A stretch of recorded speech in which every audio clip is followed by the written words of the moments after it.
آتا ہے نبی کریم صلی اللہ علیہ وسلم کو اللہ تعالیٰ نے دنیا میں بھیجا تو یتیم بنا کر دنیا میں بھیجا۔ حضرت آمنہ نبی کریم صلی اللہ علیہ وسلم کی والدہ ماجدہ فرماتی ہیں جب نبی کریم صلی اللہ علیہ وسلم میرے پیٹ میں آ گئے، اب میں جب دن کو نکلتی، عرب کی دھوپ ہے، عرب کی گرمی ہے، حضرت آمنہ فرماتی ہیں میں جب بھی آپ کو پیٹ میں اٹھائے ہوئے گھر سے نکلتی، دھوپ کا وقت ہوتا، بادل میرے اوپر سایہ کر دیتے۔ حضرت آمنہ فرماتی ہیں میں بڑی حیران رہتی، ساری دنیا دھوپ میں پھر رہی ہے، بادل میرے اوپر سایہ کیوں کر رہے ہیں؟ فرماتی ہیں میں اس نتیجے پر پہنچتی یہ میرے پیٹ میں پڑے ہوئے بچے ہی کی وجہ سے ہے۔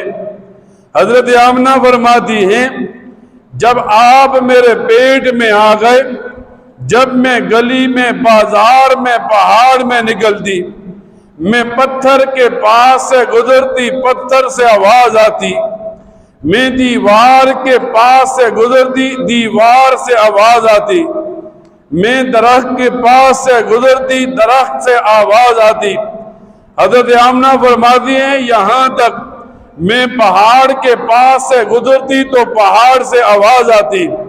اس وقت کے بہت بڑے عالم ہیں، میں ان کے پاس گئی، میں نے یہ مسئلہ پوچھا، وہ عالم فرمانے لگی تیرے پیٹ میں جو بچہ ہے یہ امام الانبیاء ہوگا، سارے نبیوں کا سردار ہوگا، نبوت کے سلسلے کو ختم کرنے کی اللہ تعالیٰ اسے بھیجے گا۔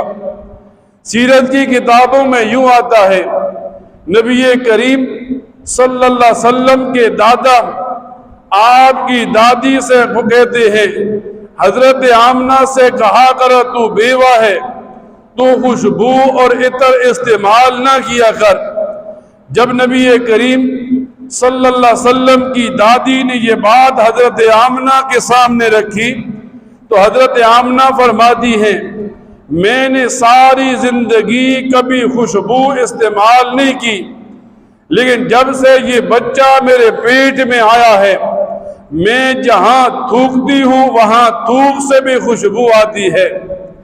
حضرت آمنہ فرماتی ہیں جب حضرت عبداللہ وفات پا گئے میں بکریوں کو چرانے کے لیے لے جاتی، بکریاں آگے ہوتی میں پیچھے ہوتی، میں بکریوں کو مارتی، بکریاں کبھی ایک طرف دوڑتی کبھی دوسری طرف۔ پھر جب نبی کریم صلی اللہ علیہ وسلم میرے پیٹ میں آ گئے، یوں ہوتا میں آگے ہوتی، بکریاں میرے پیچھے سر جھکا کر چل پڑتی۔ حضرت آمنہ فرماتی ہیں میں اس نتیجے پر پہنچتی یہ اس بچے کی برکت کی وجہ سے ہے۔ اب وہ رات آ گئی جس رات آپ نے پیدا ہونا ہے۔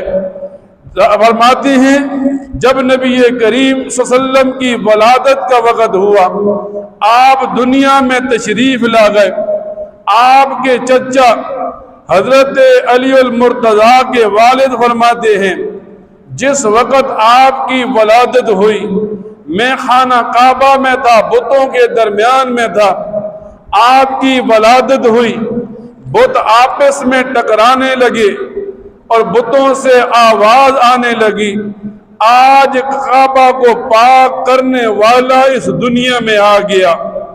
فرماتے ہیں حضرت آمنہ فرماتی ہیں آپ کی ولادت ہوئی مجھے کوئی تکلیف نہیں ہوئی، پھر میں سوچنے لگی جس بچے کی ولادت ہوئی ہے میں اس بچے کو دیکھوں وہ کیسا ہے۔ حضرت آمنہ فرماتی ہے جب میں چند گھڑیوں کے بعد آپ کی ولادت کی چند گھڑیاں گزری ہیں، میں چند گھڑیوں کے پاس جب بیٹھ کر آپ کو دیکھنے لگی میں نے دیکھا نبی کریم صلی اللہ علیہ وسلم سجدے میں پڑے ہیں۔ اب بندہ سوچے چند گھڑیاں پیدائش کی ہوئیں، سجدے میں پڑے ہیں، امت کو بتانے کے لیے دنیا کو بتانے کے لیے 360 سے ہٹا کر ایک اللہ کی چوکھٹ پر لانے والا آج دنیا میں آ گیا۔ حضرت آمنہ فرمانے لگی میں اپنے دل و دماغ میں سوچنے لگی آج تک اتنا خوبصورت بچہ میں نے نہیں دیکھا۔ وہاں دائی بیٹھی ہے، دائی کہتی ہے میں مکہ جاتی ہوں، مدینہ جاتی ہوں، عرب میں پھرتی ہوں، میں نے اتنا خوبصورت بچہ نہیں دیکھا۔ پھر کتابوں میں آتا ہے حضرت جبرائیل امین فرماتے ہیں میں نے سارے جہان دیکھے، اتنا خوبصورت بچہ میں نے نہیں دیکھا۔ تو اللہ تعالیٰ فرمانے لگے آج تک میں نے اتنا خوبصورت پیدا ہی نہیں کیا، کون اسے دیکھ لے۔